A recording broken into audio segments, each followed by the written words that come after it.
শ্রাবণ, ভাদ্র, আশ্বিন এবং কার্তিক, এই 4টি মাসকে একত্রে বলা হয় চাতুর্মাস্য ব্রত। এই 4 মাস ভগবান শ্রী বিষ্ণু তিনি ক্ষীর সমুদ্রের শ্বেতদ্বীপে অনন্ত শয্যায় তিনি শয়ন করেন। সেই জন্য এই 4টি মাস ব্রত পালন করবার জন্য বিশেষভাবে শাস্ত্রে গুরুত্ব আরোপ করা হয়েছে। আষাঢ় মাসের শুক্লা পক্ষের শয়ন একাদশী তিথিতে ভগবান শয়ন করেন এবং ভাদ্র মাসের শুক্লা পক্ষের পার্শ্ব পরিবর্তন একাদশীতে তিনি পার্শ্ব পরিবর্তন করেন, অর্থাৎ পাশ ফেরেন। এবং তার 2 মাস পর কার্তিক মাসের শুক্লা পক্ষের উত্থান একাদশীতে ভগবান জাগরণ হন।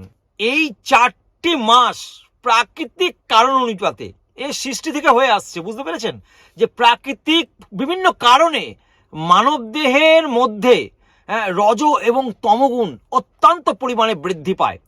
সেই কারণেই এই 4টি মাস আমাদেরকে সংযম বিধি পালন করতে হয়, নিজেদেরকে সংযম করতে হয়। সেই জন্য এই 4টি মাসকে একত্রিত বলা হয় চাতুর্মাস্য।